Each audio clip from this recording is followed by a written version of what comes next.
Hi guys, welcome to another episode of Tech Talk with me, Wilbert, as always, bringing you tech news from across the globe.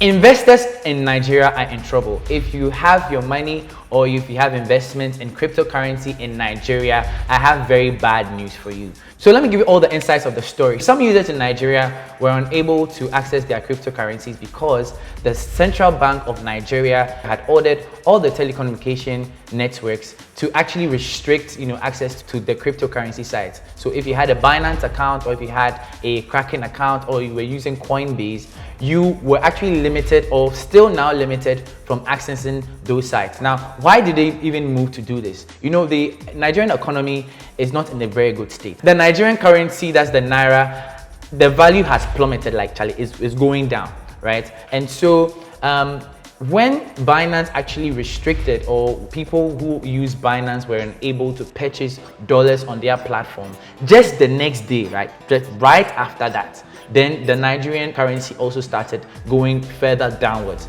This, I think, moved the central bank to, pinpoint the cryptocurrency trading and especially move to restrict all access to this site. Now, this has come with some backlash because Nigerians are expressing their frustration, with the recent development. They are actually saying that the cryptocurrency sites should not be blamed for the state of the Nigerian economy. So this is what a few people had to say. Unicode developer tweeted. He says, in the year 2024, it's astonishing that Binance is being blamed for the foreign exchange issues of a nation with a population of 200 million and a 2023 budget of 34 billion. I mean, that doesn't correlate. Nigeria is so huge and their budget doesn't seem to correlate with it. So he is of the view that the cryptocurrency should not be blamed for the Nigerian economic issues.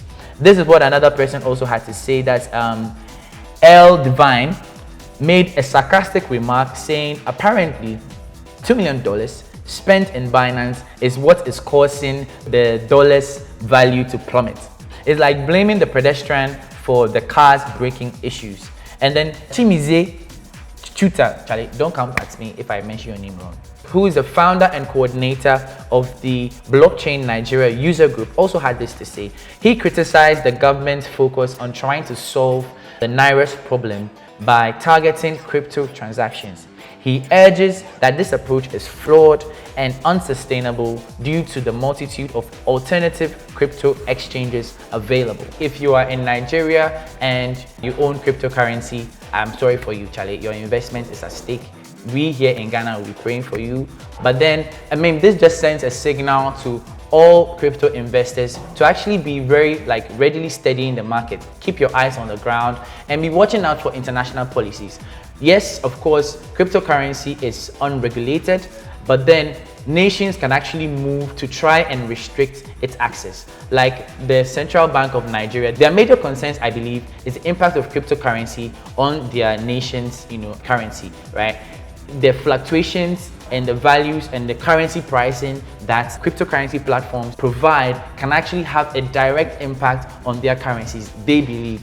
Another reason why they are trying to move to restrict the use of cryptocurrency is that it can be used to fund or finance money laundering, terrorist attacks, because this doesn't go through banks or any of the known financial agencies. Tell me what you think, right? Do you think the Central Bank of Nigeria is treating this case well? Do you think their attitude or the actions taken against cryptocurrency services or cryptocurrency platforms is lawful? Do you think this would actually solve the economic issues of Nigeria?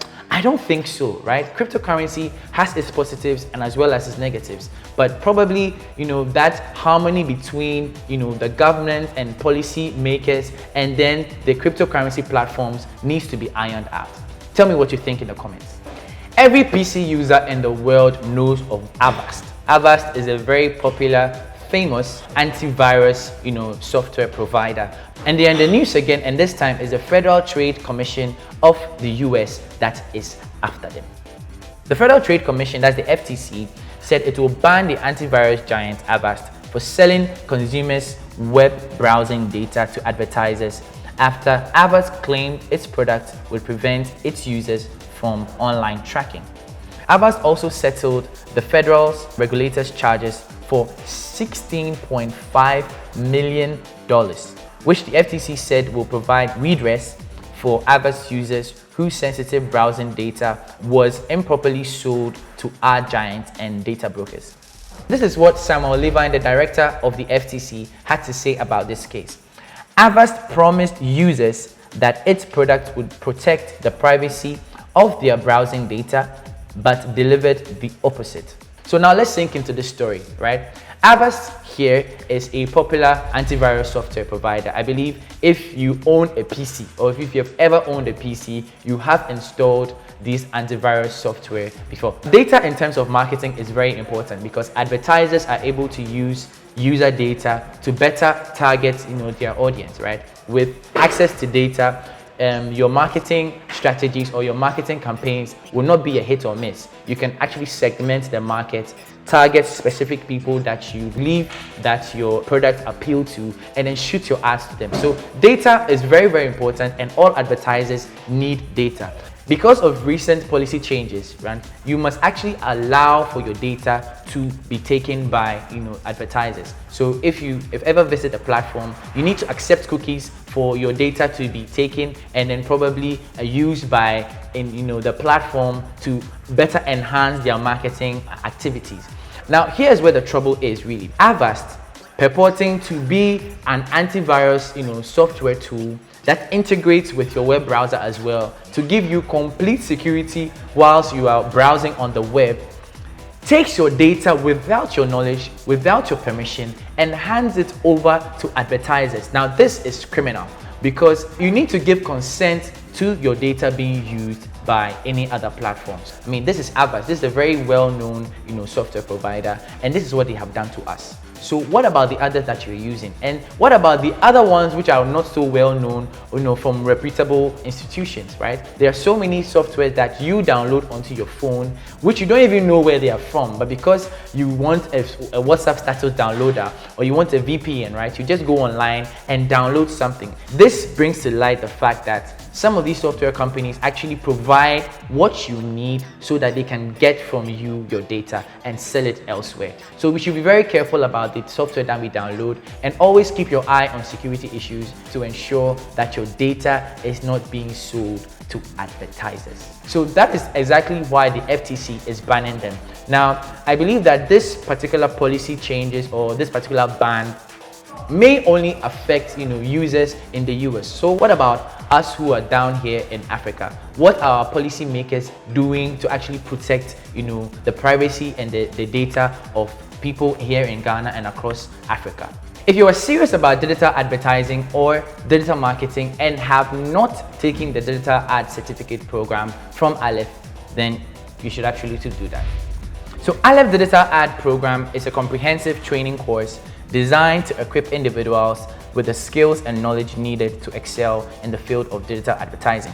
The program covers various modules that delve into the different aspects of digital advertising, providing participants with a solid foundation and practical insights to thrive in the industry. In the world of digital advertising, right, we're talking about how to run ads on Snapchat, how do you run ads on Facebook, how do you run ads on Twitter, and of course, before you even know how to run ads on these platforms, you have to understand how the platforms work, what tools are available on there, what particular audience groups do these platforms appeal to. Because on this channel we are so generous, we don't just give you tech news, we're also seeking to equip you with digital skills. So this course is something that we want anyone who is interested in digital marketing or digital advertising should sign on to, right? This is not an ad, but this is a course that I have personally taken and it's been very helpful. Now here's the catch, it's absolutely free, it's criminally free for the wealth of knowledge or the wealth of content that this course provides. I think it should be paid for, but then since Aleph is also a very generous company, they have decided to make this course absolutely free. It has two learning formats. You can either join the live or virtual sessions, which include 2 weekly live classes via Zoom, each lasting for about 2 hours, and then the total duration will be for 3 months, right? You meet new people, It strengthens your teamwork. And then the second one is a self-paced module where you start the program anytime, you learn independently, you set your own pace for the program and finish at your own pace. And afterwards, you take the exam. And then if you pass, you get your certificate. So this course is 100% online. It will take you about 40 to 90 hours of learning, and after that, you learn to run campaigns across many platforms. All you need is your laptop or your phone to be able to access the course. So I'm not going to leave you without giving you some tech tips. So on today's how-to, I'm going to be teaching you how to auto-frame your landscape videos into a portrait format without losing focus on the subject. So here's all you need to do. You first need to open CapCut and then select your landscape video. So I have a project here, I open that.